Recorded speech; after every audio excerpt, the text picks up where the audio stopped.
వినయపూర్వకంగా అడుగుతానా తల్లి, నిన్ను చేతులు జోడించి, మా అమ్మతో సమానం.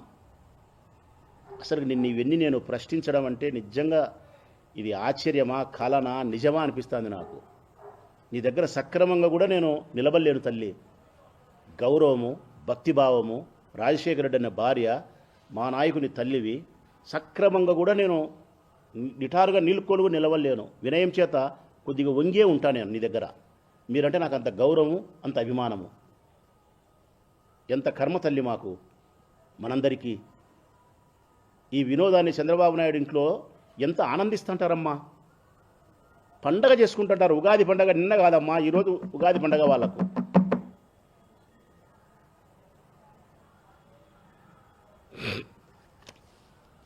ఒక్కటి నేను మిమ్మల్ని అడగదలుచుకునేది ఏంటంటే, కుమారుడు కూతురు ఇరువురు సమానమే. సమస్య వచ్చింది, పరిష్కరించాల. తల్లివి, పెద్దదానివి, ఇద్దరిని అరసాల. జగన్ పక్క న్యాయం ఉంది. షర్మిలమ్మ ఆడపిల్ల ఆశపడుతుంది.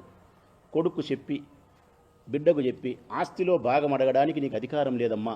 మీ తండ్రి ఇచ్చిన ఆస్తులు నీకు చెందినాయి, మీ అన్నకి ఇచ్చిన ఆస్తులు మీ అన్నకు చెందినాయి.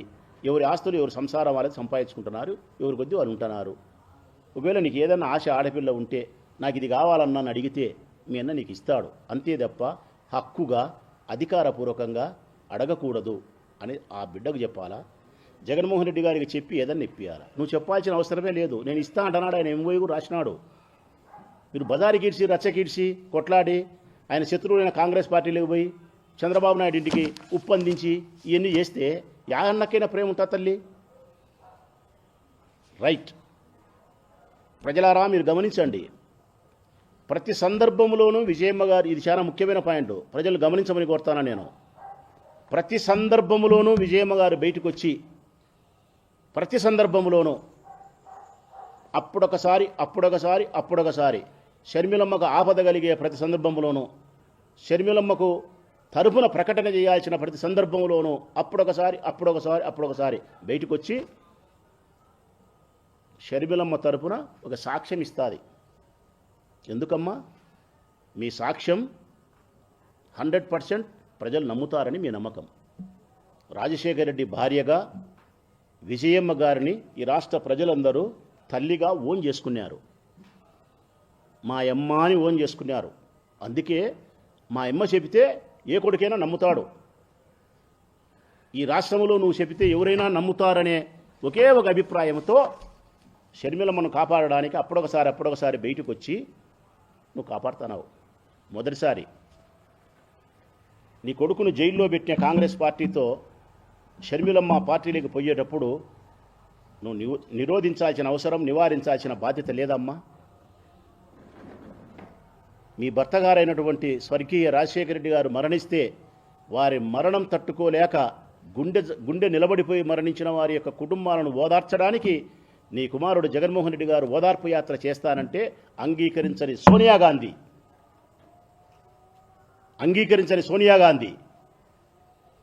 తప్పుడు కేసు పెట్టి నీ కొడుకును 16 నెలల కాలం పాటు జైల్లో పెట్టినటువంటి సోనియా గాంధీ కాంగ్రెస్ పార్టీ, అట్టి పార్టీలేకి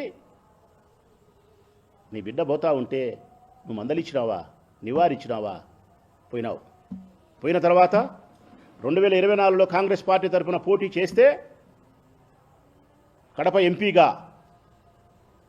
మరొక వైపు నీ కుమారుడు నిలబెట్టిన అభ్యర్థులు ఇక్కడ పోటీ చేస్తూ ఉంటే రాష్ట్ర వ్యాప్తంగా అమెరికా నుంచి ప్రకటన చేసినావు తల్లి నువ్వు. ప్రజలారా, అమెరికా నుంచి ప్రకటన చేసిన ఆ తల్లి విజయమ్మ గారు ఏమని? కాంగ్రెస్ పార్టీకి ఓటేయమని. కాంగ్రెస్ పార్టీకి ఓటేయమని అంటే అర్థమేమని?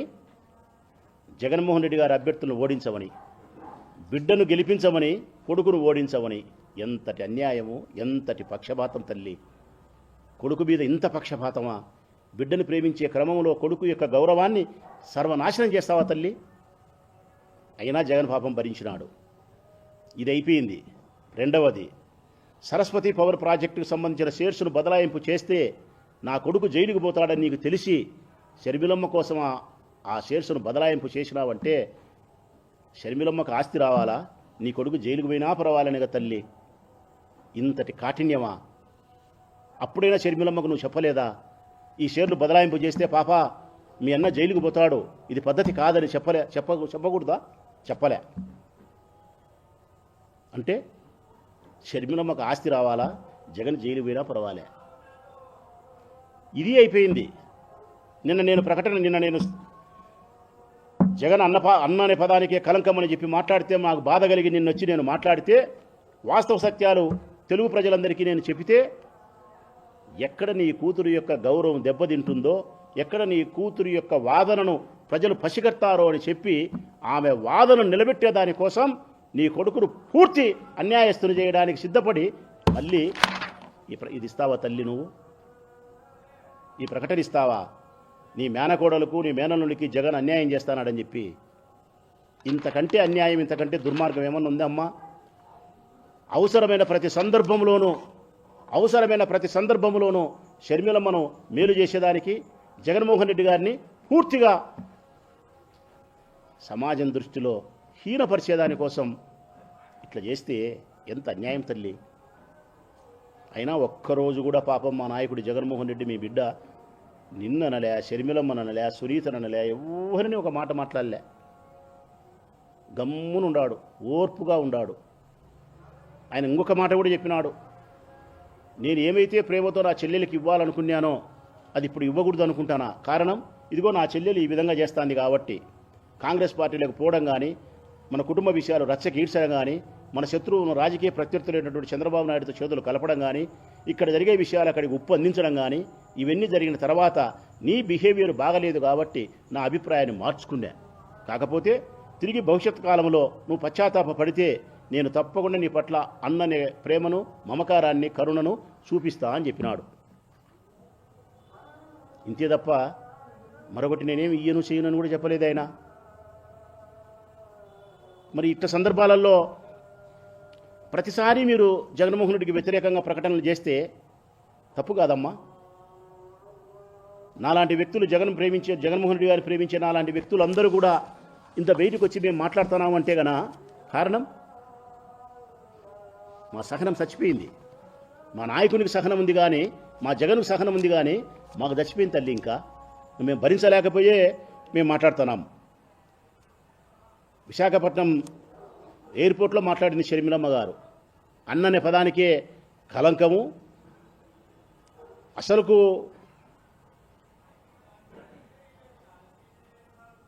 ఇలాంటి అన్న ఉంటే శత్రువులు కూడా అవసరం లేదంట. జగన్ లాంటి అన్న ఉంటే శత్రువులు కూడా అవసరం లేదంట. రాష్ట్రమంతా ఏమంటున్నారు తల్లి తెలుసునా? అందరు తల్లులు ఇలాంటి కొడుకు నా గర్భాన జన్మించలేదే అంటున్నారు తల్లి. జగన్ లాంటి కొడుకు నా కడుపున పుట్టలేదే అంటున్నారు అమ్మలందరూ. ఇది సత్యం అమ్మా, ఇది సత్యం, ముమ్మాటికి సత్యం ఇది.